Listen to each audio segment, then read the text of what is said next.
नमस्कार दोस्तों। शुरुआत में कुछ भी नहीं था, ना धरती, ना ही सूरज और ना ही हम लोग। सिर्फ एक बड़ा सा गैस और धूल का क्लाउड था जिसे हम कहते हैं सोलर नेबुला। इसमें हाइड्रोजन और हीलियम गैस थी और कुछ छोटे छोटे धूल के टुकड़े। एक क्लाउड एकदम शांत था, लेकिन अंदर से हल्के हल्के घूम रहा था। फिर एक दिन एक पास से गुजरता हुआ तारा या किसी और वजह से इस क्लाउड में डिस्टर्बेंस आया। ग्रेविटी ने काम करना शुरू किया। सारा क्लाउड एक जगह इकट्ठा होने लगा और फिर उसका सेंटर गर्म होने लगा, इतना गर्म कि एक नए तारे ने जन्म लिया और बन गया हमारा सूरज। जब सूरज बना तो उसके चारों तरफ घूमने वाला जो बचा हुआ मटेरियल था, जैसे कि गैसेस, रॉक्स, आइस, उससे बनी एक प्रोटोप्लैनेटरी डिस्क। सोचो जैसे चक्की घूम रही हो, बीच में आटा इकट्ठा हो रहा हो। इसी डिस्क के अंदर छोटी छोटी धूल और पत्थर के पार्टिकल एक दूसरे से चिपकने लगी। वक्त के साथ ये छोटी छोटी पार्टिकल मिलते मिलते एक बड़ा पत्थर बन गया और इसे कहते हैं प्लैनेटिजिमल। ये प्लैनेटिजिमल और टकराए और बड़े बन गए। इन्हें कहते हैं प्रोटोप्लैनेट्स और उन्हीं में से एक था हमारा प्यारी अर्थ का स्टार्टिंग वर्जन प्रोटो अर्थ। पर कहानी ये खत्म नहीं होती।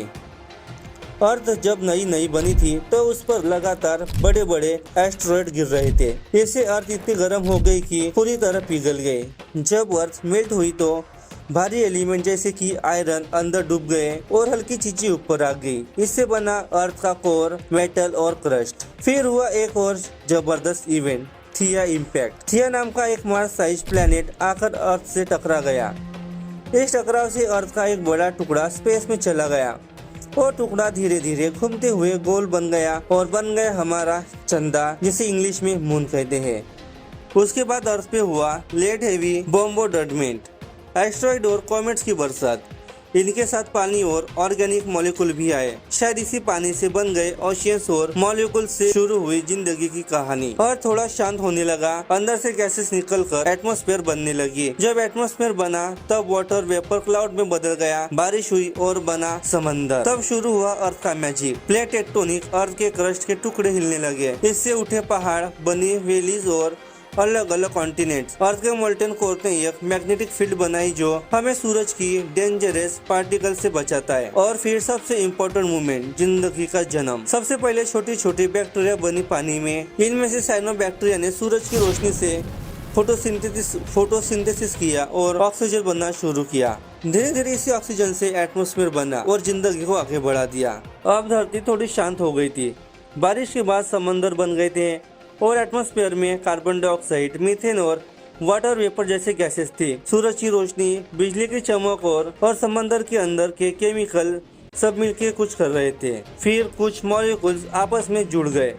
ये थे पहले सिंपल ऑर्गेनिक मॉलिक्यूल्स जैसे अमीनो एसिड। ये वो छोटी छोटी बिल्डिंग ब्लॉक्स थी जो बाद में लाइफ बनने वाले थे। ये मॉलिक्यूल्स एक छोटी सी बबल जैसे स्ट्रक्चर में इकट्ठा हो गए, जैसे छोटी सी सेल। और फिर मिली धरती को पहली जिंदगी, एक माइक्रोस्कोपिक एक सेल्ड जीव।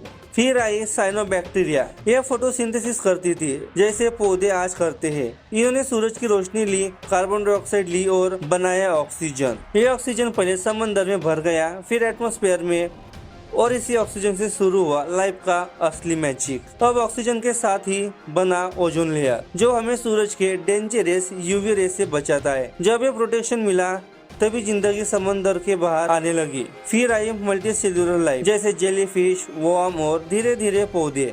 फिर पौधों से आए इंसेक्ट से फिश से एम्फीबियंस और फिर डायनासोर्स ने 20 करोड़ साल तक धरती पर राज किया था। पर फिर एक एस्टेरॉयड आया, टकराया और डायनासोर का टाइम खत्म कर दिया। और फिर आए मैमल्स जैसे छोटी छोटी चूहिया जैसे जीव, और फिर मंकीज और फिर इंसान। तो ये रही आज की वीडियो। अगली कहानी और भी कमाल की होंगी, क्योंकि उसमें मैं बताऊंगा इंसान कैसे बना, एक बंदर से आदमी बनने का सफर, फुल स्टोरी, फुल साइंस।